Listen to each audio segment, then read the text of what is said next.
पाठ 7 भू आकृतियाँ तथा उनका विकास।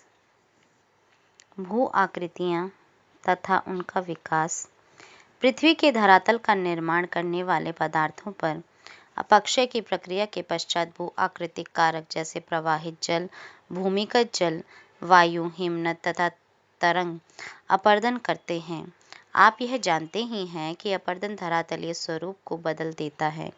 निक्षेपण प्रक्रिया अपरदन प्रक्रिया का परिणाम है और निक्षेपण से भी धरातलीय स्वरूप में परिवर्तन आता है। चूंकि यह अभ्यास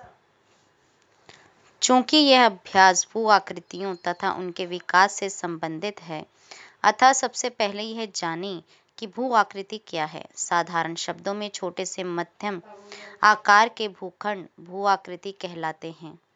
बहुत सी संबंधित भू आकृतियां मिलकर भूदृश्य बनाती हैं, जो भूतल के विस्तृत भाग हैं। प्रत्येक भू आकृति की अपनी भौतिक आकृति, आकार व पदार्थ होते हैं, जो कि कुछ भू प्रक्रियाओं एवं उनके कारकों द्वारा निर्मित हैं। अधिकतर भू आकृतिक प्रक्रियाएं धीमी गति से कार्य करती हैं और इसी कारण उनके आकार बनने में लंबा समय लगता है। प्रत्येक भू आकृति का एक प्रारंभ होता है। भू आकृतियों के एक बार बनने के बाद उनके आकार, आकृति व प्रकृति में बदलाव आता है, जो भू आकृतिक प्रक्रियाओं व कार्यकर्ताओं के लगातार धीमी अथवा तेज गति के कारण होता है। जलवायु संबंधी बदलाव तथा वायु राशियों के ऊर्ध्वाधर अथवा क्षैतिज संचलन के कारण भू आकृतिक प्रक्रियाओं की गहनता से या स्वयं ये प्रक्रियाएं स्वयं परिवर्तित हो जाती हैं, जिनसे भू आकृतियां रूपांतरित होती हैं। विकास का यहाँ अर्थ भूतल के एक भाग में एक भू आकृति का दूसरी भू आकृति में या एक भू आकृति के एक रूप से दूसरे रूप में परिवर्तित होने की अवस्थाओं से है। इसका अभिप्राय यह है कि प्रत्येक भू आकृति के विकास का एक इतिहास है और समय के साथ उसका परिवर्तन हुआ है। एक स्थल रूप विकास की अवस्थाओं से गुजरता है, जिसकी तुलना जीवन की अवस्थाओं, युवावस्था, प्रौढ़ावस्था तथा वृद्धावस्था से की जा सकती है।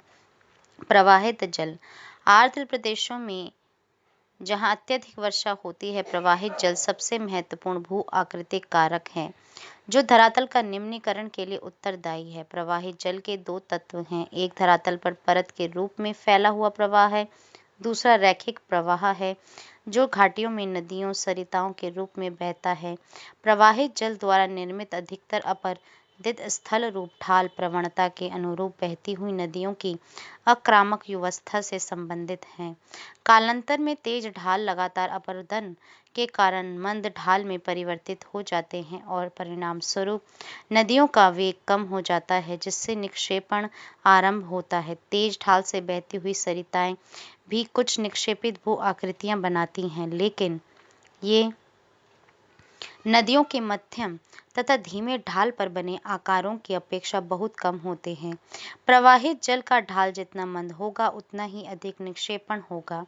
जब लगातार अपरदन के कारण नदी तल समतल हो जाए, तो अधोमुखी कटाव कम हो जाता है और तटों का पार्श्व अपरदन बढ़ जाता है और इसके फलस्वरूप पहाड़ियाँ और घाटियाँ समतल मैदानों में परिवर्तित हो जाते हैं।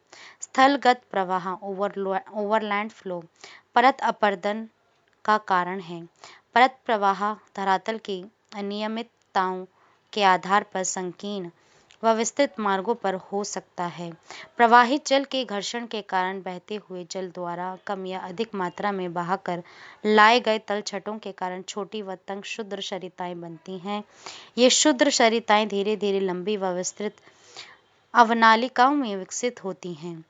इन अवनलिकाओं कालांतर में अधिक गहरी, चौड़ी तथा लंबाई में विस्तृत होकर एक दूसरे में समाहित होकर घाटियों का जाल बनाती हैं। प्रारंभिक अवस्थाओं में अधोमुखी कटाव अधिक होता है, जिससे अनियमितताएं जैसे जलप्रपात व सोपानी जलप्रपात आदि लुप्त हो जाते हैं। मध्यावस्था में सरिताएं नदी तल में धीमा कटाव करती हैं और घाटियों में पार्श्व अपरदन अधिक होता है।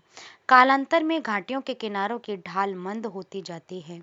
इसी प्रकार अपवाह बेसिन के मध्य विभाजक तब तक निम्न होते जाते हैं जब तक ये पूर्णतः समतल नहीं हो जाते और अंततः एक धीमी उच्चावच का निर्माण होता है जिसमें यत्र तत्र अवरोधी चट्टानों के अवशेष दिखाई देते हैं जिन्हें मोनाडेनोक्स कहते हैं। नदी अपर्दन के द्वारा बने इस प्रकार के मैदान संप्राय मैदान या पेनिप्लेन कहलाते हैं। प्रवाहित जल से निर्मित प्रत्येक अवस्था के स्थल रूप संबंधी विशेषताओं का संक्षिप्त वर्णन निम्न प्रकार है। युवा अवस्था यूथ। इस अवस्था में नदियों की संख्या बहुत कम होती है। ये नदियाँ उथली वी आकार की घाटी बनाती हैं जिनमें बाढ़ के मैदान लगभग अनुपस्थित या संकरे बाढ़ मैदान मुख्य नदी के साथ साथ पाए जाते हैं। जल विभाजक अत्यधिक विस्तृत चौड़े व समतल होते हैं जिनमें दलदल व झीलें होती हैं। इन ऊंचे समतल धरातल पर नदी विसर्प विकसित हो जाते हैं। ये विसर्प अंततः ऊंचे धरातलों में गभीरभूत हो जाते हैं अर्थात विसर्प की तली में निम्न कटाव होता है और ये गहराई में बढ़ते हैं। जहाँ अनावृत कठोर चट्टानें पाई जाती हैं वहाँ जल प्रपात व शिप्रिकाएं बन जाते हैं। प्रौढ़ावस्था मैच्योर। इस अवस्था में नदियों में जल की मात्रा अधिक होती है और सहायक नदियाँ भी इसमें आकर मिलती हैं। नदी घाटियाँ वी आकार की होती हैं लेकिन गहरी होती हैं। मुख्य नदी के व्यापक और विस्तृत होने से विस्तृत बाढ़ के मैदान पाए जाते हैं जिसमें घाटी के भीतर ही नदी विसर्प बनाती हुई प्रवाहित होती है। युवावस्था में निर्मित समतल विस्तृत व अंतर नदीय दलदली क्षेत्र लुप्त हो जाते हैं और नदी विभाजक स्पष्ट होते हैं। जलप्रपात व शिप्रिकाएं लुप्त हो जाती हैं। वृद्धावस्था ओल्ड। वृद्धावस्था में छोटी सहायक नदियाँ कम होती हैं और ढाल मंद होता है। नदियाँ स्वतंत्र रूप से विस्तृत बाढ़ के मैदानों में बहती हुई नदी विसर्प प्राकृतिक तटबंध गोखुर झील आदि बनाती हैं। विभाजक विस्तृत तथा समतल होते हैं जिनमें झील दलदल पाए जाते हैं। अधिकतर भूदृश्य समुद्र तल के बराबर या थोड़े ऊंचे होते हैं। अपर्दित स्थल रूप घाटियाँ।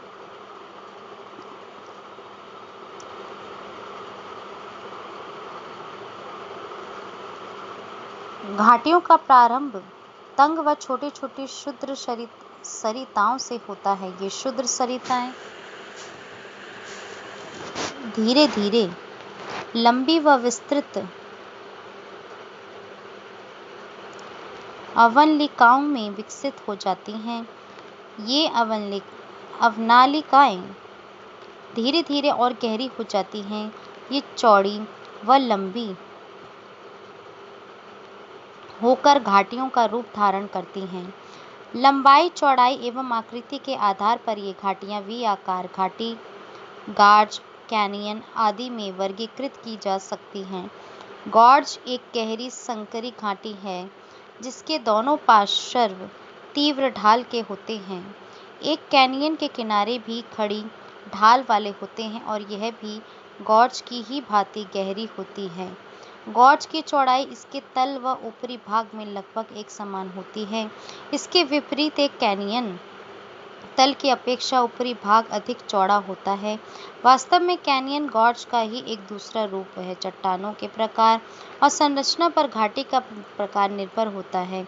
उदाहरणार्थ कैनियन का निर्माण प्रायः अवसादी चट्टानों के क्षैतिज स्तरण में पाए जाने से होता है तथा गॉर्ज कठोर चट्टानों में बनता है। जलकर्तिका तथा अवनमित कुंड पोथोल्स एंड प्लंज पूल्स।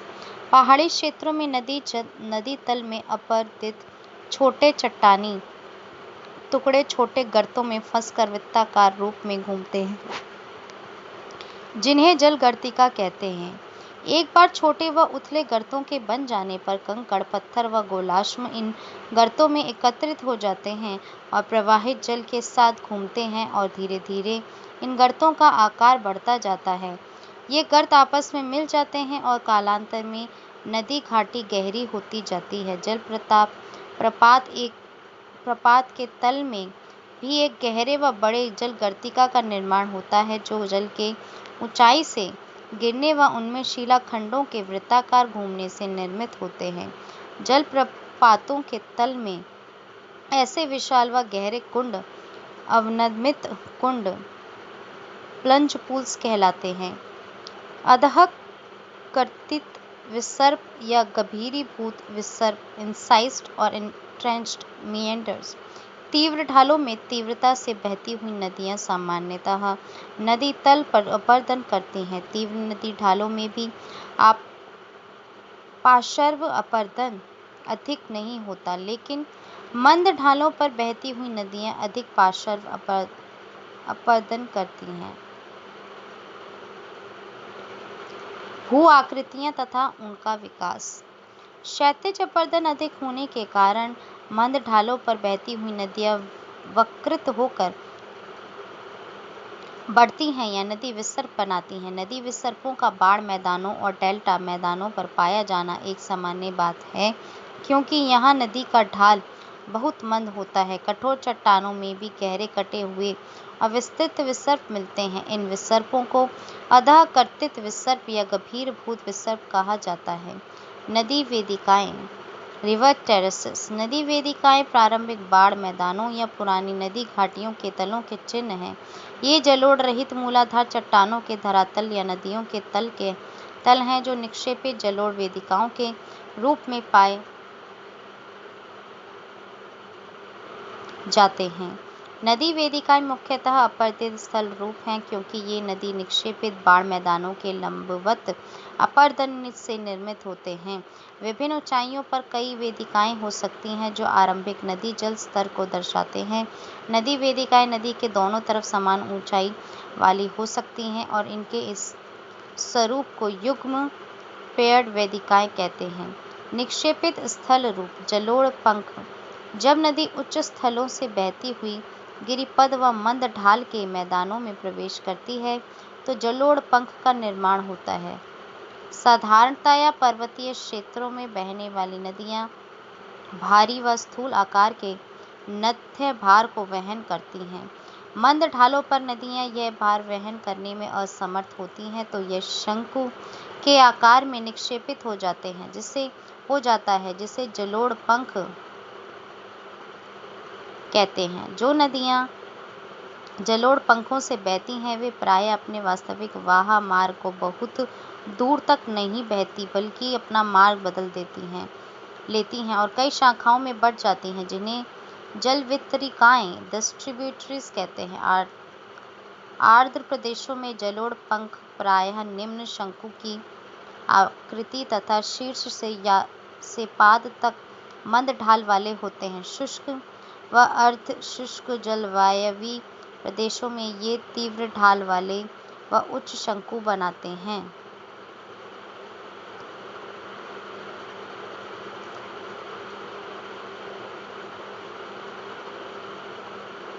डेल्टा जलोढ़ पंखों की ही भांति होते हैं, लेकिन इनके विकसित होने का स्थान भिन्न होता है। नदी अपने लाए हुए पदार्थों को समुद्र में किनारे बिखेर देती है।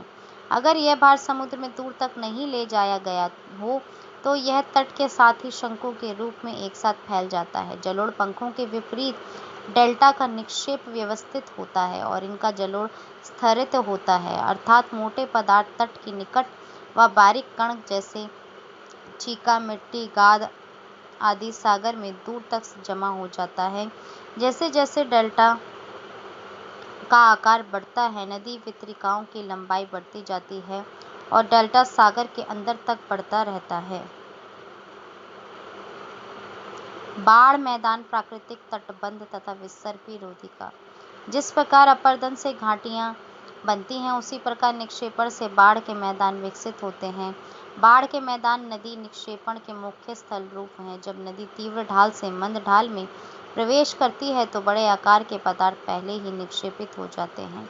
इसी प्रकार बारीक पदार्थ जैसे रेत, चीका, मिट्टी और गाद आदि अपेक्षाकृत मंद ढालों पर बहने वाली कम वेग वाली जलधाराओं में मिलते हैं। और जब बाढ़ आने पर पानी तटों पर फैलता है तो ये उस तल पर जमा हो जाते हैं। नदी निक्षेप से बने ऐसे तल सक्रिय बाढ़ के मैदान कहलाते हैं। तलों से ऊंचाई पर बने तटों को असक्रिय बाढ़ के मैदान कहते हैं। असक्रिय बाढ़ के मैदान जो तटों के ऊपर ऊंचाई होते हैं, मुख्यतः दो प्रकार के निक्षेपों से बने होते हैं, बाढ़ निक्षेप और सरिता निक्षेप। मैदानी भागों में नदियां प्रायः क्षैतिज दिशा में अपना मार्ग बदलती हैं और कटा हुआ मार्ग धीरे धीरे भर जाता है। बाढ़ मैदानों के ऐसे क्षेत्र जो नदियों के कटे हुए या छूटे हुए भाग हैं, उनमें स्थूल पदार्थों के जमाव होते हैं। ऐसे जमाव जो बाढ़ के पानी के फैलने से बनते हैं, अपेक्षाकृत महीन कणों, चिकनी मिट्टी, गाद आदि के होते हैं। ऐसे बाढ़ मैदान जो डेल्टाओं में बनते हैं, उन्हें डेल्टा मैदान कहते हैं। प्राकृतिक तटबंध और विसर्पी रोधिका आदि कुछ महत्वपूर्ण स्थल रूप हैं जो बाढ़ के मैदानों से संबंधित हैं। प्राकृतिक तटबंध बड़ी नदियों के किनारे पर पाए जाते हैं। ये तटबंध नदियों के पार्श्वों में स्थूल पदार्थों के रैखिक निम्न व समानांतर कटक के रूप में पाए जाते हैं जो कई स्थानों पर कटे हुए होते हैं। नदी रोधिकाएं पॉइंट बार्स या विसर्पी रोधिकाएं मिएंडर बार्स बड़ी नदी विसर्पों के अवतल ढालों पर पाई जाती हैं और ये रोधिकाएं प्रवाहित जल द्वारा लाए गए तल छटों के नदी किनारों पर निक्षेपण के कारण बनी हैं। इनकी चौड़ाई व परिच्छेदिका लगभग एक समान होती है और इनके अवसाद मिश्रित आकार के होते हैं। नदी विसर्प मिएंडर्स। विस्तृत बाढ़ व डेल्टा मैदानों में नदियां शायद ही सीधे मार्गों में बहती होंगी। बाढ़ व डेल्टाई मैदानों पर लूप जैसे चैनल प्रारूप विकसित होते हैं जिन्हें विसर्प कहा जाता है। विसर्प एक स्थल रूप न होकर एक प्रकार का चैनल प्रारूप है। नदी विसर्प के निर्मित होने के कारण निम्नलिखित है। पहला, मंद ढाल पर बहते जल में तटों पर क्षैतिज या पार्श्विक कटाव करने की प्रवृत्ति का होना। दूसरा, तटों पर जलोढ़ का अनियमित व असंगठित जमाव जिससे जल के दबाव का नदी पार्श्वों बढ़ना। तीसरा, प्रवाहित जल का कोरियालिस प्रभाव से विक्षेपण ठीक उसी प्रकार जैसे कोरियोलिस बल से वायु प्रवाह विक्षेपित होता है। जब चैनल की ढाल प्रवणता अत्यधिक मंद हो जाती है तो नदी में पानी का प्रवाह धीमा हो जाता तथा पार्श्वों का कटाव अधिक होता है। नदी तटों पर थोड़ी सी अनियमितताएं भी धीरे धीरे मोड़ों के रूप में परिवर्तित हो जाती हैं। यह मोड़ नदी के अंदरूनी भाग में जलोढ़ जमाव के कारण गहरे हो जाते हैं और बाहरी किनारा अपरदित होता रहता है। अगर अपरदन, निक्षेपण तथा निम्न कटाव न हो तो विसर्प की प्रवृत्ति कम हो जाती है। प्रायः बड़ी नदियों के विसर्प में अवतल किनारों पर सक्रिय निक्षेपण होते हैं और उत्तर किनारों पर अधोमुखी अंडरकटिंग कटाव होते हैं। अवतल किनारे कटाव किनारों के रूप में भी जाने जाते हैं तो जो अधिक अपरदन से तीव्र कगार स्टीप क्लिफ के रूप में परिवर्तित हो जाते हैं। उत्तर किनारों का ढाल मंद होता है और विसर्पों के गहरे छल्ले के आकार में विकसित हो जाने पर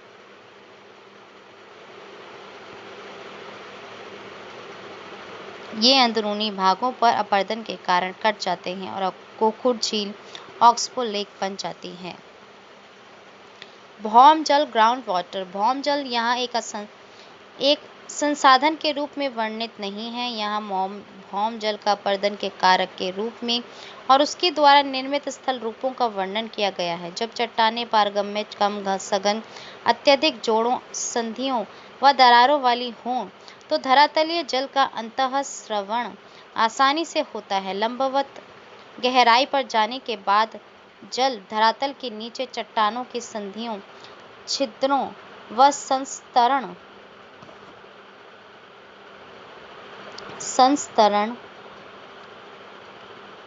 तल से होकर क्षैतिज अवस्था में बहना प्रारंभ करता है। जल का यह क्षैतिज व ऊर्ध्वाधर प्रवाह ही चट्टानों के अपरदन का कारण है। भौम जल में पदार्थों के परिवहन द्वारा बने स्थल रूप महत्वहीन है।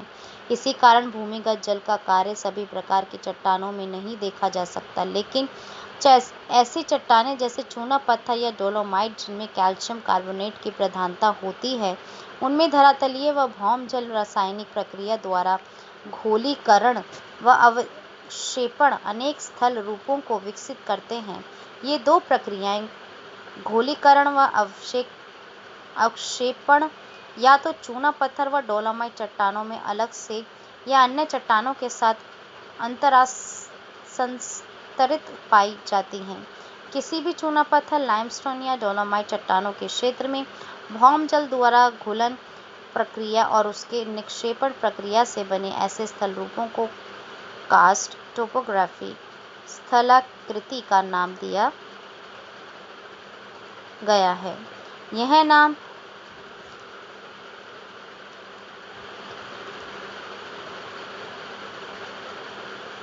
एड्रियाटिक सागर के साथ बाल्कन कास्ट क्षेत्र में उपस्थित लाइमस्टोन चट्टानों पर विकसित स्थलाकृतियों पर आधारित है। अपरदनात्मक तथा निक्षेपणात्मक दोनों प्रकार के स्थल रूप कास्ट स्थलाकृतियों की विशेषताएं हैं। अपरदित स्थल रूप कुंड, पूल्स, घोल रंध्र, सिंक होल्स, लेपेज और चूना पत्थर चबूतरे लाइमस्टोन पेवमेंट्स।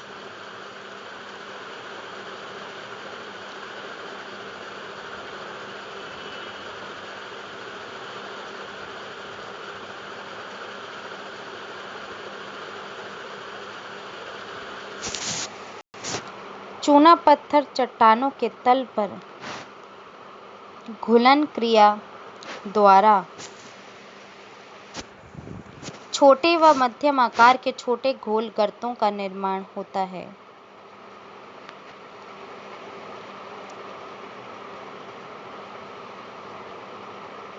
जिनके विलय पर इन्हें विलयन रंध्र स्वैलो होल्स कहते हैं।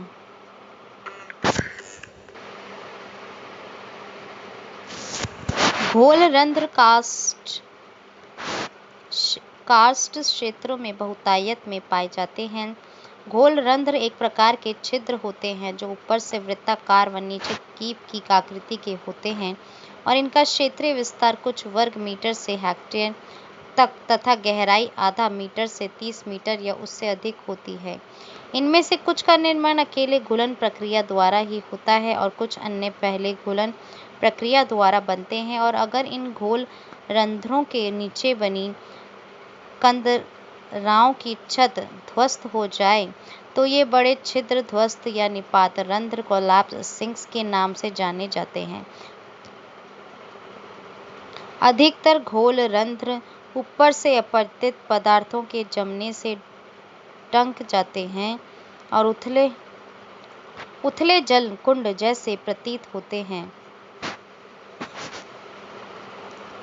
ध्वस्त घोल रंध्रों को डोलाइन्स भी कहा जाता है।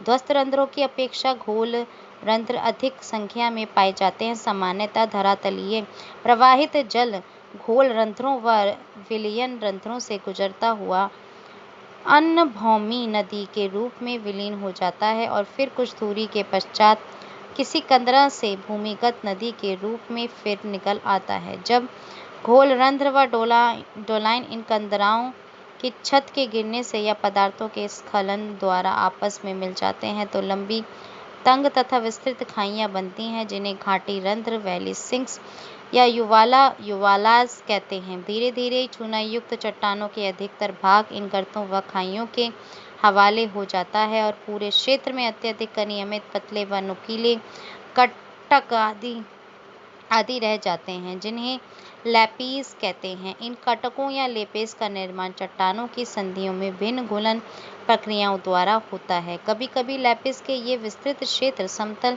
चूनायुक्त चबूतरों में परिवर्तित हो जाते हैं।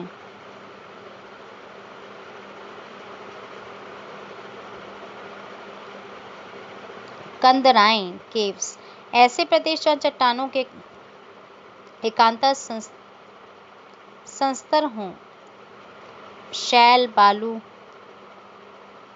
पत्थर व क्वार्ट्ज़ाइट, और इनके बीच में अगर चूना पत्थर व डोलोमाइट चट्टानें हों, या जहां सघन चूना पत्थर चट्टानों के संस्तर हों, वहां प्रमुखतया कंदराओं का निर्माण होता है। पानी दरारों व संधियों से रिसकर शैल संस्तरण के साथ क्षैतिज अवस्था में बहता है। इसी तल संस्तरण के सहारे चूना चट्टानें घुलती हैं और लंबे एवं तंग विस्तृत रिक्त स्थान बनते हैं, जिन्हें कंदराएं कहा जाता है। कभी कभी विभिन्न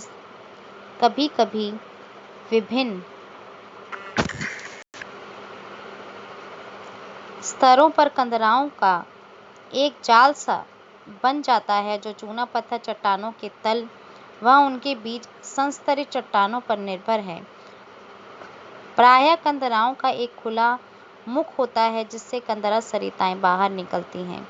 ऐसी कंदराएं जिनके दोनों सिरे खुले हों, उन्हें सुरंग टनल्स कहते हैं।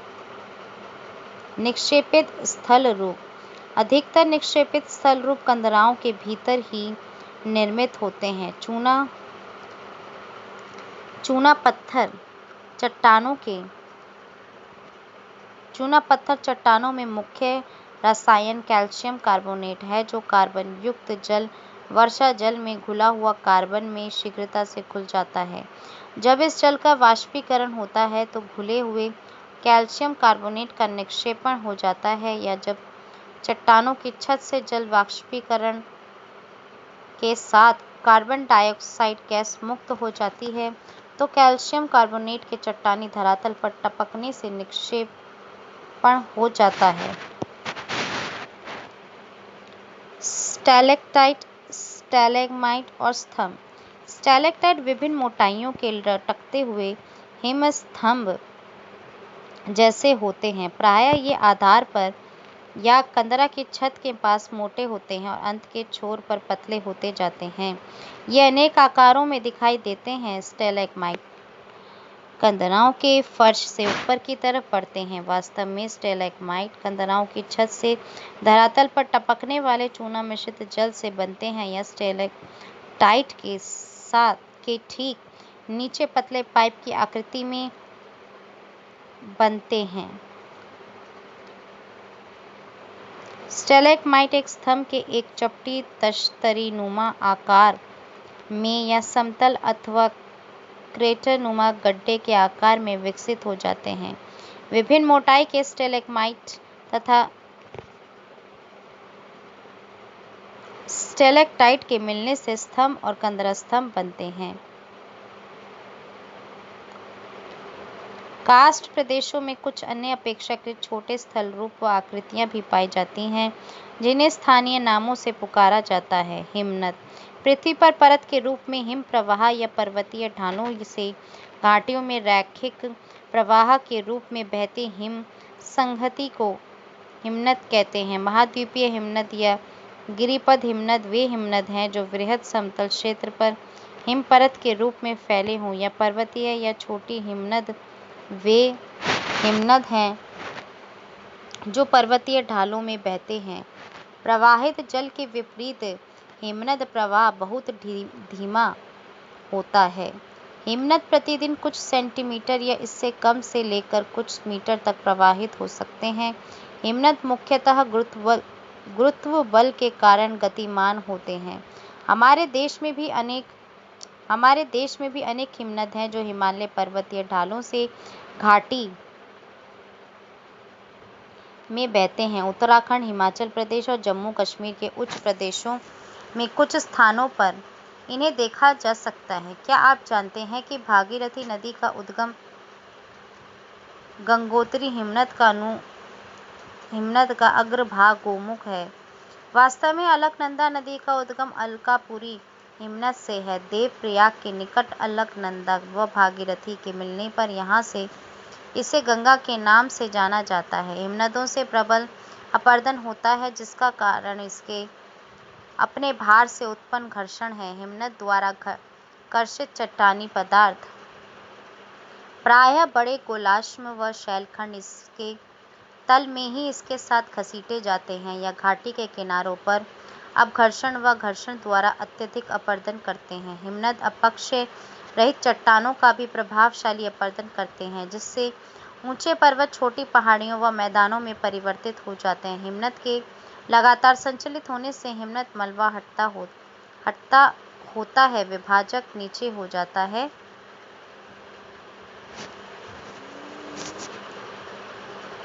और कालांतर में ढाल इतने निम्न हो जाते हैं कि हिमनद की संचलन शक्ति समाप्त हो जाती है तथा निम्न पहाड़ियों व अन्य निक्षेपित स्थल रूपों वाला एक हिमानी ध्रुव आउटवॉश प्लेन रह जाता है।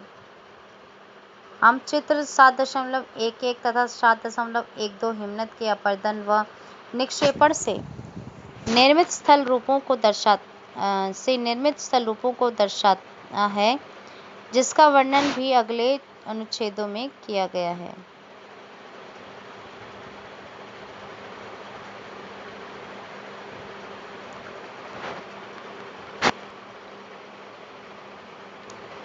अपर्दित स्थल रूप सर्ग। हिमानीकृत पर्वतीय भागों में हिमनद द्वारा उत्पन्न स्थल रंध्रों में सर्ग सर्वाधिक महत्वपूर्ण है। अधिकतर सर्ग हिमनद घाटियों के शीर्ष पर पाए जाते हैं। एकत्रित हिम पर्वतीय क्षेत्रों से नीचे आती हुई सर्ग को काटती है। सर्ग गहरे, लंबे व चौड़े गर्त हैं, जिनकी दीवार तीव्र ढाल वाली, सीधी या अवतल होती है। हिमनद के पिघलने पर जल से भरी झील भी प्रायः इन गर्तों में देखने को मिलती है। इन झीलों को सर्ग झील या टॉन झील कहते हैं।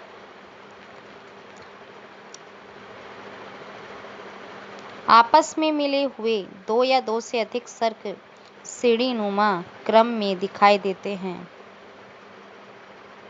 हॉर्न या गिरी श्रृंग और सिरेटेड कटक सर्ग के शीर्ष पर अपर्दन होने से हॉर्न निर्मित होते हैं। यदि तीन या अधिक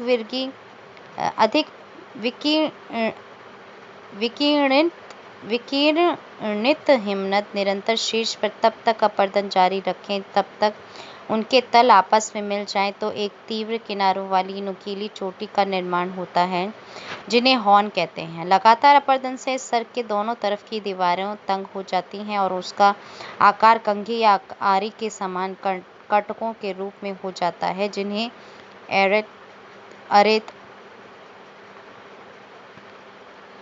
कहते हैं। इनका ऊपरी भाग नुकीला तथा बाहरी आकार टेढ़ा मेढ़ा होता है। इन कटकों का चढ़ना प्रायः संभव होता है।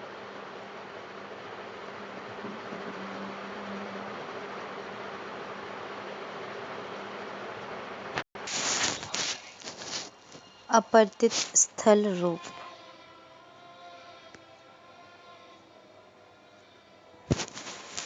सर्ग हिमानीकृत पर्वतीय भागों में हिमनद द्वारा उत्पन्न स्थल रंध्रों में सर्ग सर्वाधिक महत्वपूर्ण है। अधिकतर सर्ग हिमनद घाटियों के शीर्ष पर पाए जाते हैं। एकत्रित हिम पर्वतीय क्षेत्रों से नीचे आती हुई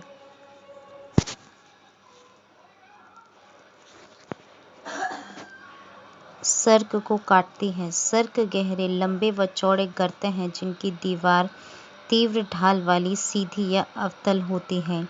हिमनद के पिघलने पर जल से भरी झील भी प्रायः इन गर्तों में देखने को मिलती है। इन झीलों को सर्ग झील या टॉन झील कहते हैं। आपस में मिले हुए दो या दो से अधिक सर्ग सीढ़ीनुमा क्रम में दिखाई देते हैं। हॉर्न या गिरी श्रृंग और सिरेटेड कटक सर्ग के शीर्ष पर अपर्दन होने से हॉर्न निर्मित होते हैं। यदि तीन या अधिक विकिरणित हिमनद निरंतर शीर्ष पर तब तक अपर्दन जारी रखें जब तक उनके तल आपस में मिल जाएं, तो एक तीव्र किनारों वाली नुकीली चोटी का निर्माण होता है, जिन्हें हॉर्न कहते हैं। लगातार अपरदन से सर के दोनों तरफ की दीवारें तंग हो जाती हैं और इसका आकार कंघी या आरी के समान कटकों के रूप में हो जाता है, जिन्हें अरेत कहते हैं। इनका ऊपरी भाग नुकीला तथा बाहरी आकार टेढ़ा मेढ़ा होता है।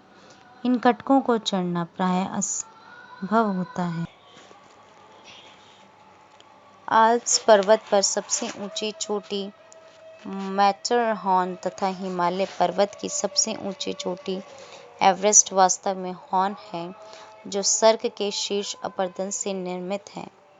हिमनद घाटी गर्त हिमानीकृत घाटियां गर्त की भांति होती हैं, जो आकार में अंग्रेजी के अक्षर यू जैसी होती हैं, जिनके तल चौड़े व किनारे चिकने तथा ढाल तीव्र होते हैं। घाटी में मलबा बिखरा होता है अथवा हिमोड़ मलबा दलदली रूप में दिखाई देता है। चट्टानी धरातल पर झील भी ऊपरी होती है अथवा ये झीलें घाटी में उपस्थित हिमोड़ मलबे से बनती हैं। मुख्य घाटी के एक तरफ या दोनों तरफ ऊंचाई पर लटकती घाटी हैंगिंग वैली भी होती है। इन लटकती घाटियों के तल जो मुख्य घाटी में खुलते हैं, इनके विभाजक क्षेत्रों के कट जाने से ये त्रिकोण रूप में नजर आती हैं। बहुत गहरी हिमनद गर्तें जिनमें समुद्री जल भर जाता है तथा जो समुद्री तटरेखा पर होती हैं, उन्हें फियोर्ड कहते हैं। निक्षेपित स्थलरूप पिघलते हुए हिमनद के द्वारा मिश्रित रूप में भारी व महीन पदार्थों का निक्षेप हिमोड़ या हिमनद को गोलाश्म के रूप में जाना जाता है। इन निक्षेप में अधिकतर चट्टानी टुकड़े नुकीले या कम नुकीले आकार के होते हैं।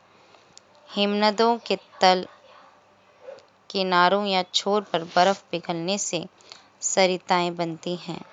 कुछ मात्रा में शैल मलबा इस पिघले जल से बनी सरिता में प्रवाहित होकर निक्षेपित होता है। ऐसे हिमनदी जलोढ़ निक्षेप हिमानी थ्योत आउटवॉश कहलाते हैं। हिमोड़ निक्षेप के विपरीत हिमानी थ्योत आउटवॉश डिपॉजिट्स प्रायः स्तरीकृत व वर्गीकृत होते हैं। हिमनद अपक्षेप में चट्टानी टुकड़े गोल किनारों वाले होते हैं।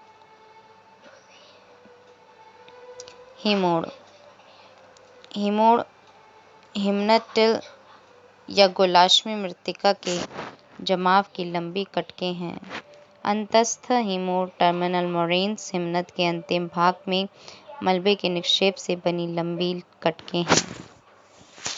पार्श्विक हिमोड़ लैटरल मोरेन्स हिमनद घाटी की दीवार के समानांतर निर्मित होते हैं।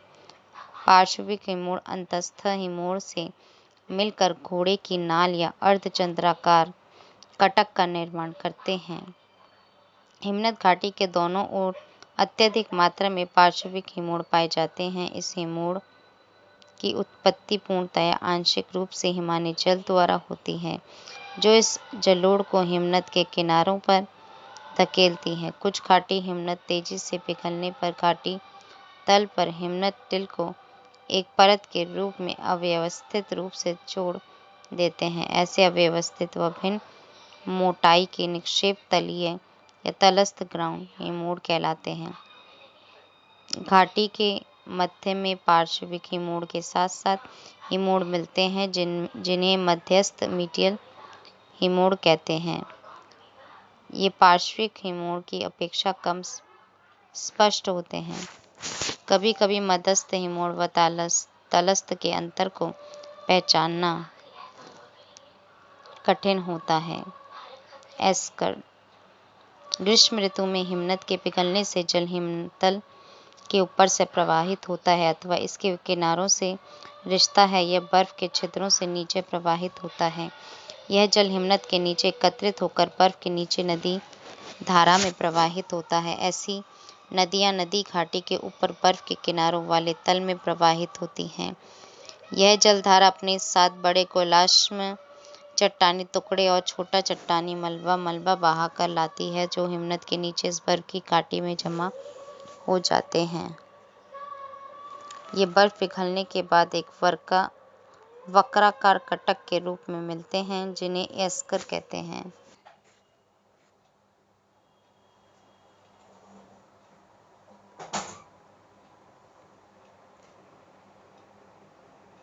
हिमानी धौत मैदान आउटवॉश प्लेन्स।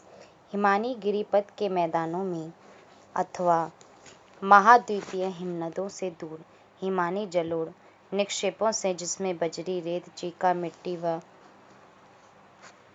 मृत्तिका के विस्तृत समतल जलोढ़ पंख भी शामिल हैं, हिमानी धौत मैदान निर्मित होते हैं। नदी के जलोढ़ व हिमानी धौत मैदानों में अंतर देख सकते हैं। ड्रमलिन्स। ड्रमलिन हिमनद मृत्तिका के अंडाकार समतल कटकनुमा स्थल रूप हैं, जिसमें रेत व बजरी के ढेर होते हैं। ड्रमलिन के लंबे भाग हिमनद के प्रवाह की दिशा के समानांतर होते हैं। ये 1 किलोमीटर लंबे व 30 मीटर तक ऊंचे होते हैं। ड्रमलिन का हिमनद सम्मुख भाग स्टॉस कहलाता है, जो पिच टेल भागों की अपेक्षा तीखा तीव्र ढाल लिए होता है। ड्रमलिन का निर्माण हिमनद दरारों में भारी चट्टानी मलबे के भरने व उसके बर्फ के नीचे रहने से होता है। इसका अग्रभाग या स्टॉस भाग प्रवाहित हिमखंड के कारण तीव्र हो जाता है। ड्रमलिन हिमनद प्रवाह दिशा को बताते हैं। तरंग व धाराएं।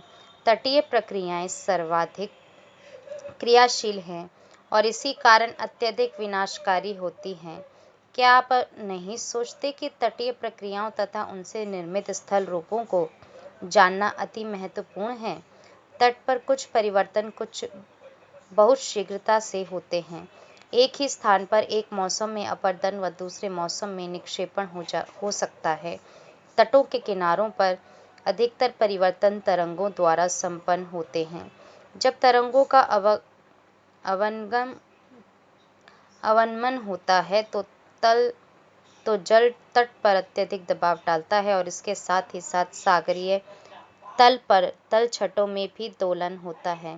तरंगों के स्थायी अवनमन के प्रवाह से तटों पर अभूतपूर्व प्रभाव पड़ता है। सामान्य तरंग अवनमन की अपेक्षा सुनामी लहरें कम समय में अधिक परिवर्तन लाती हैं। तरंगों में परिवर्तन उनकी आवृत्ति आदि होने से उनके अवनमन से उत्पन्न प्रभाव की गहनता भी परिवर्तित हो जाती है। तरंगों के कार्य के अतिरिक्त तटीय स्थल रूप कुछ अन्य कारकों पर भी निर्भर हैं। ये हैं, पहला, स्थल व समुद्री तल की बनावट। दूसरा, समुद्रोन्मुख उन्मग्न तट या जलमग्न तट। समुद्री जल स्तर को स्थिर या स्थायी मानते हुए तटीय स्थल रूपों के विकास को समझने के लिए तटों को 2 भागों में वर्गीकृत किया जाता है। पहला, ऊंचे चट्टानी तट, जलमग्न तट।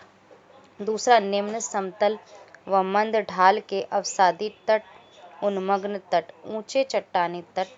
ऊंचे चट्टानी तटों के सहारे तट रेखाएं अनियमित होती हैं तथा नदियां जलमग्न प्रतीत होती हैं। तटरेखा का अत्यधिक अवनमन होने से किनारे के स्थल भाग जलमग्न हो जाते हैं और वहां फियोर्ड तट बनते हैं। पहाड़ी भाग सीधे जल में डूबे होते हैं। सागरीय किनारों पर प्रारंभिक निक्षेपित स्थल रूप नहीं होते। अपरदित स्थल रूपों की बहुतायत होती है। ऊंचे चट्टानी तटों के सहारे तरंगें अवनमित होकर धरातल पर अत्यधिक बल के साथ प्रहार करती है, जिससे पहाड़ी पार्श्व भृगु क्लिफ का आकार के लेते हैं। तरंगों के स्थायी प्रहार से भृगु शीघ्रता से पीछे हटते हैं और समुद्री भृगु क्लिफ के सम्मुख तरंग घर्षित चबूतरे बन जाते हैं। तरंगें धीरे धीरे सागरीय किनारों की अनियमितताओं को कम कर देती हैं। समुद्री भृगु से गिरने वाला चट्टानी मलबा धीरे धीरे छोटे टुकड़ों में टूट जाता है और लहरों के साथ घर्षित होता हुआ किनारों से दूर निक्षेपित हो जाता है। भृगु के विकास व उसके निवर्तन के वांछनीय समय के बाद तट रेखा कुछ सम चिकनी हो जाती है तथा कुछ अतिरिक्त मलबे के किनारों से दूर जमाव से तरंग घर्षित वेदिकाओं के सामने तरंग निर्मित वेदिकाएं देखी जा सकती हैं। जैसे ही तटों के साथ अपरदन आरंभ होता है, वेलांचली प्रवाह, लॉन्गशोर करंट व तरंगे इस अपरदित पदार्थ को सागरीय किनारों पर पुलीन, बीचेस और रोधिकाओं के रूप में निक्षेपित करती हैं। रोधिकाएं बार जलमग्न आकृतियां हैं और जब यही रोधिकाएं जल के ऊपर दिखाई देती हैं तो इन्हें रोध बैरियर्स कहा जाता है। ऐसी रोधिकाएं जिनका एक भाग खाड़ी के शीर्ष स्थल से जुड़ा हो तो इसे स्पिट कहा जाता है। जब रोधिका तथा स्पिट किसी खाड़ी के मुख पर निर्मित होकर इसके मार्ग को अवरुद्ध कर देते हैं तब लगून निर्मित होते हैं। कालांतर में लैगून स्थल से बहाए गए तलछट से भर जाता है और तटीय मैदान की रचना होती है। निम्न अवसादित तट, निचले अवसादित तटों के सहारे नदियां तटीय मैदान एवं डेल्टा बनाकर अपनी लंबाई बढ़ा लेती हैं। कहीं कहीं लैगून व ज्वारीय संकरी खाड़ी के रूप में जल भराव के अतिरिक्त तटरेखा समचिकनी होती है। सागरोन्मुख स्थल मंद ढाल लिए होता है। तटों के साथ समुद्र के पंख व दलदल पाए जाते हैं। इन तटों पर निक्षेपित स्थलाकृतियों की बहुतायत होती है। जल मंद ढाल वाले अवसादी तटों पर तरंगे अवनमित होती हैं तो तल के अवसाद भी दोलित होते हैं और इनके परिवहन से अवरोधिकाएं लैगून व स्पिट निर्मित होते हैं। लैगून कालांतर में दलदल में परिवर्तित हो जाते हैं जो बाद में तटीय मैदान बनते हैं। इन निक्षेपित स्थलाकृतियों का बना रहना अवसादी पदार्थों की स्थायी एवं लगातार आपूर्ति पर निर्भर करता है। अवसादों के अतिरिक्त तूफान व सुनामी लहरें इनमें अभूतपूर्व परिवर्तन लाती हैं। बड़ी नदियां जो अधिक नद्य भार लाती हैं, निचले अवसादी तटों के साथ डेल्टा बनाती हैं। हमारे देश का पश्चिमी तट ऊंचा चट्टानी निवर्तन रिट्रीटिंग तट है। पश्चिमी तट पर अपरदित आकृतियां बहुतायत में हैं। भारत के पूर्वी तट निचले अवसादी तट हैं। इन तटों पर निक्षेपित स्थलाकृतियां पाई जाती हैं। इन तटों पर निक्षेपित स्थलाकृतियां पाई जाती हैं। इन दोनों तटों की उत्पत्ति व प्रवृत्ति को जानने के लिए आप भारत भौतिक पर्यावरण पुस्तक पढ़ें। उच्च चट्टानी व निम्न अवसादी तटों की प्रक्रिया व स्थलाकृतियों के संदर्भ में विभिन्न अंतर क्या है? अपरदित स्थल रूप भृगु, क्लिफ, वेदिकाएं, टेरेसेस, कंदराएं, केव्स तथा स्टैक ऐसे तट जहां अपरदन प्रमुख प्रक्रिया है, वहां प्रायः दो मुख्य आकृतियां तरंग घर्षित भृगु व वेदिकाएं पाई जाती हैं। लगभग सभी समुद्र भृगु की ढाल तीव्र होती है जो कुछ मीटर से लेकर 30 मीटर या उससे अधिक हो सकती है। इन्हीं तलहटी पर एक मंद ढाल वाला या समतल प्लेटफॉर्म होता है जो समुद्री भृगु से प्राप्त शैल मलबे से ढका होता है। अगर ये प्लेटफॉर्म तरंग की औसत ऊंचाई से अधिक ऊंचाई पर मिलते हैं तो इन्हें तरंग घर्षित वेदिकाएं कहते हैं। भृगु की कठोर चट्टान के विरुद्ध जब तरंगें टकराती हैं तो भृगु के आधार पर रिक्त स्थान बनाती हैं और इसे गहराई तक खोखला कर देती हैं जिससे समुद्री कंदराएं बनती हैं। इन कंदराओं की छत ध्वस्त होने से समुद्री भृगु स्थल की ओर बढ़ते हैं। भृगु के निवर्तन से चट्टानों के कुछ अवशेष तटों पर अलग अलग छूट जाते हैं। ऐसी अलग अलग प्रतिरोधी चट्टानें जो कभी भृगु के भाग थे समुद्री स्टैक कहलाते हैं। अन्य स्थल रूपों की भांति समुद्री स्टैक भी अस्थायी आकृतियां हैं जो तरंग अपरदन द्वारा समुद्री पहाड़ियों व भृगु की भांति धीरे धीरे तंग समुद्री मैदानों में परिवर्तित हो जाती हैं और स्थल से प्रवाहित जलोढ़ से आच्छादित रेत व शिलिंग चौड़े पुलिन बीच में परिवर्तित हो जाते हैं। निक्षेपित स्थल रूप पुलिन, बीचेस और टिब्बे ड्यून्स तटों की प्रमुख विशेषता पुलिन की उपस्थिति है। यद्यपि उबड़-खाबड़ तटों पर भी ये टुकड़ों में पाए जाते हैं। ये अवसाद जिनसे पुलिन निर्मित होते हैं अधिकतर थल से नदियों व सरिताओं द्वारा अथवा तरंगों के अपरदन द्वारा बहाकर लाए गए पदार्थ होते हैं। पुलिन अस्थायी स्थलाकृतियां हैं। कुछ रेत पुलिन सैंड बीचेस जो स्थायी प्रतीत होते हैं, किसी और मौसम में स्थूल कंकड़ पत्थरों की तंग पट्टी में परिवर्तित हो जाते हैं। अधिकतर पुलिन रेत के आकार के छोटे कणों से बने होते हैं। शिंगिल पुलिन में अत्यधिक छोटी गुटिकाएं तथा गोलाशिकाएं होती हैं। पुलिन के ठीक पीछे पुलिन तल से उठाई गई रेत डिब्बे ड्यून्स के रूप में निक्षेपित होती है। तटरेखा के समानांतर लंबाई में कटकों के रूप में बने रेत डिब्बे निम्न तलछटी तटों पर अक्सर देखे जा सकते हैं। रोधिका बार्स, रोध बैरियर्स तथा स्पिट्स। समुद्री अपतट पर तट के समानांतर पाई जाने वाली रेत और शिंगिल की कटक अपतट रोधिका ऑफशोर बार कहलाती है। ऐसी अपतटीय रोधिका जो रेत के अधिक निक्षेपण से ऊपर दिखाई पड़ती है, उसे रोध रोधिका बैरियर बार कहते हैं। अपतटीय रोध व रोधिकाएं प्रायः या तो खाड़ी के प्रवेश पर या नदियों के मुहानों के सम्मुख बनती हैं। कई बार इन रोधिकाओं का एक सिरा खाड़ी से जुड़ जाता है तो इन्हें स्पिट कहते हैं। शीर्ष स्थल से एक सिरा जुड़ने पर भी स्पिट विकसित होती है। रोधिकाएं रोध व स्पिट धीरे धीरे खाड़ी के मुख पर बढ़ते रहते हैं, जिससे खाड़ी का समुद्र में खुलने वाला द्वार तंग हो जाता है तथा कालांतर में खाड़ी एक लैगून में परिवर्तित हो जाती है। लैगून भी धीरे धीरे स्थल से लाए गए तलछटों से या पुलिन से वायु द्वारा लाए गए तलछट से लैगून के स्थान पर एक चौड़े व विस्तृत तटीय मैदान में विकसित हो जाते हैं। क्या आप जानते हैं कि समुद्र के अपतट पर बनी रोधिकाएं तूफान और सुनामी लहरों के आक्रमण के समय सबसे पहले बचाव करती हैं, क्योंकि ये रोधिकाएं इनकी प्रबलता को कम करती हैं। इसके बाद रोध पुलिन स्तूप तथा मैंग्रोव हैं जो इनकी प्रबलता को झेलते हैं। अतः अगर हम तटों के किनारों पर पाए जाने वाले मैंग्रोव व तलछट सेडिमेंट्री बजट से छेड़छाड़ करते हैं तो ये तटीय स्थलाकृतियां अपरदित हो जाएंगी तथा मानव व मानवीय बस्तियों को तूफान व सुनामी लहरों के सीधे व प्रथम प्रहार झेलने होंगे। पवनी विंड्स। उष्ण मरुस्थलों के दो प्रभावशाली आच्छादनकर्ता कारकों में पवन एक महत्वपूर्ण अपरदन का कारक है। मरुस्थलीय धरातल शीघ्र गर्म और शीघ्र ठंडे हो जाते हैं। उष्ण धरातलों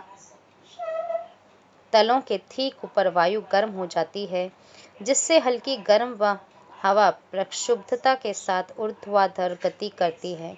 इसके मार्ग में कोई रुकावट आने पर भंवर वृत्त बनते हैं तथा अनुवात एवं उत्तवात प्रवाह उत्पन्न होता है। पवनें मरुस्थलीय धरातल के साथ साथ भी तीव्र गति से चलती हैं और उनके मार्ग में रुकावटें पवनों में विक्षोभ उत्पन्न करते हैं। निसंदेह तूफानी पवन अधिक विनाशकारी होता है। पवन अपवाहन, घर्षण आदि द्वारा अपरदन करती हैं।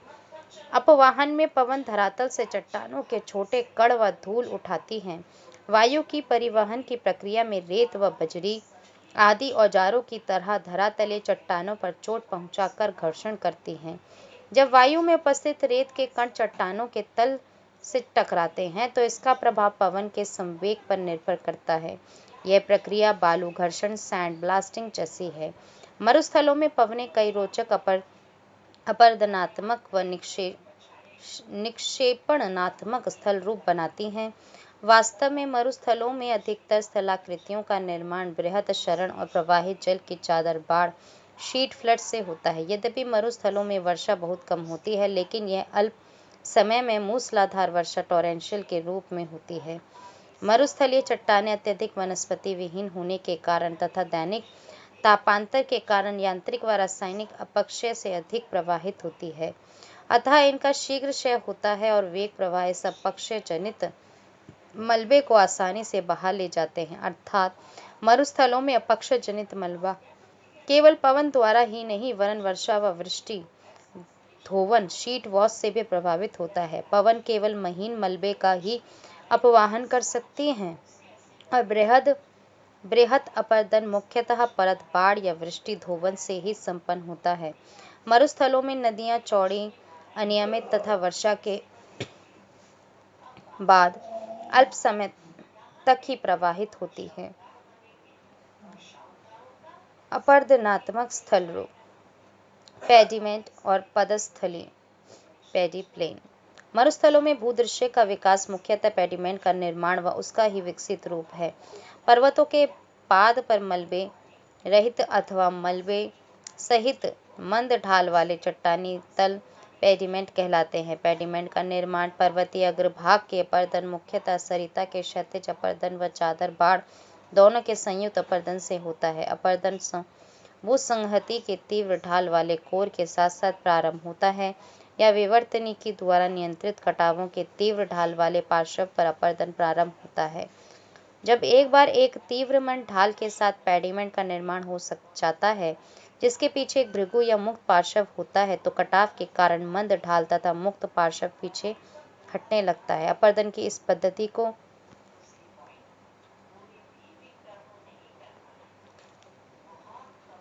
पृष्ठ क्षरण बैकवेस्टिंग के द्वारा की गई ढाल की समानांतर निवर्तन पीछे हटना क्रिया कहते हैं। अतः समानांतर ढाल निवर्तन द्वारा पर्वतों के अग्रभाग को अपर्दित करते हुए पेडिमेंट आगे बढ़ते हैं तथा पर्वत घिसते हुए पीछे हटते हैं और धीरे धीरे पर्वतों का अपरदन हो जाता है और केवल इंसेलबर्ग निर्मित होते हैं जो कि पर्वतों के अवशिष्ट रूप हैं। इस प्रकार मरुस्थलीय प्रदेशों में एक उच्च धरातल आकृति विहीन मैदान में परिवर्तित हो जाता है जिसे पेडिप्लेन पदस्थली कहते हैं। प्लाया मरुभूमियों में मैदान प्लेन्स प्रमुख स्थल रूप हैं। पर्वतों व पहाड़ियों से घिरे बेसिनों में अपवाह मुख्यतः बेसिन के मध्य में होता है तथा बेसिन के किनारों से लगातार लाए हुए अवसाद जमाव के कारण बेसिन के मध्य में लगभग समतल मैदान की रचना हो जाती है। पर्याप्त जल उपलब्ध होने पर यह मैदान उथले जल क्षेत्र में परिवर्तित हो जाता है। इस प्रकार की उथली जल झीलें ही प्लाया कहलाती हैं। प्लाया में वाष्पीकरण के कारण जल अल्प समय के लिए ही रहता है और अक्सर प्लाया में लवणों के समृद्ध निक्षेप पाए जाते हैं। ऐसे प्लाया मैदान जो लवणों से भरे हों कल्लर भूमि या क्षारीय क्षेत्र अल्कली फ्लैट्स कहलाते हैं। अपवाहन कर्त डिफ्लेशन हॉलोज तथा गुहा केव्स पवनों के एक ही दिशा में स्थायी प्रवाह से चट्टानों के अपक्षय जनित पदार्थ या असंगठित मिट्टी का अपवाहन होता है। इस प्रक्रिया में उथले गर्त बनते हैं जिन्हें अपवाहन गर्त कहते हैं। अपवाहन प्रक्रिया से चट्टानी धरातल पर छोटे गड्ढे या गुहिकाएं भी बनती हैं। तीव्र वेग पवन के साथ उड़ने वाले धूल कण अपघर्षण से चट्टानी तल पर पहले उथले गर्त जिन्हें वात गर्त ब्लोवाउट्स कहते हैं बनाते हैं और इनमें से कुछ वात गर्त गहरे और विस्तृत हो जाते हैं जिन्हें गुहा केव्स कहते हैं। छत्रक मशरूम टेबल तथा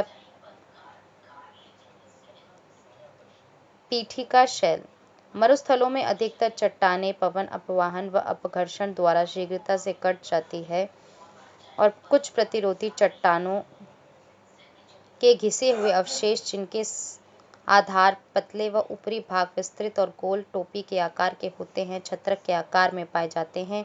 कभी कभी प्रतिरोधी चट्टानों का ऊपरी हिस्सा मेज की भांति विस्तृत होता है और अधिकतर ऐसे अवशेष पीठिका की भांति खड़े रहते हैं।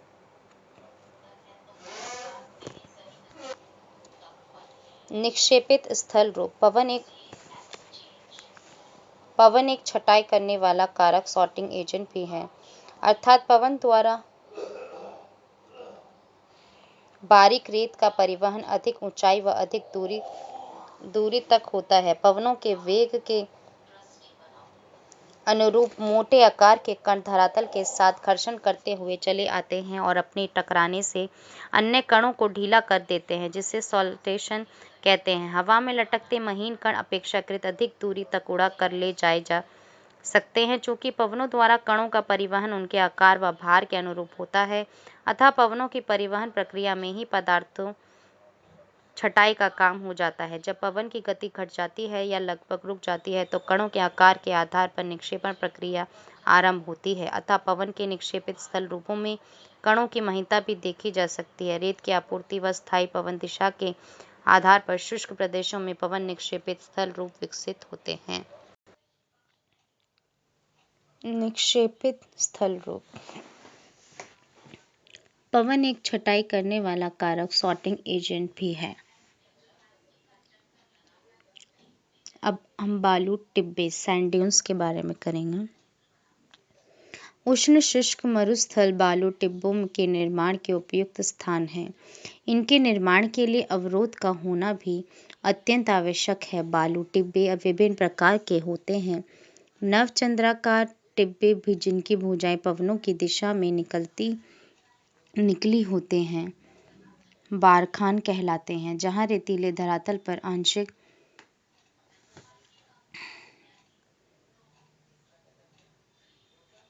रूप से वनस्पति भी पाई जाती है।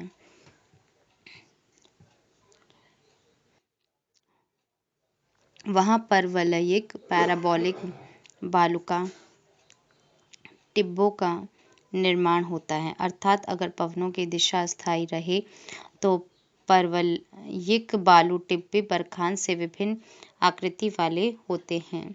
सीव बरखान की ही भांति होते हैं। सीव बालू टिब्बों में केवल एक ही भुजा होती है। ऐसा पवनों की दिशा में बदलाव के कारण होता है। सीव की यह भुजा ऊंची व अधिक लंबाई में विकसित हो सकती है। जब रेत की आपूर्ति कम तथा पवनों की दिशा स्थायी रहे तो अनुदैर्ध्य टिब्बे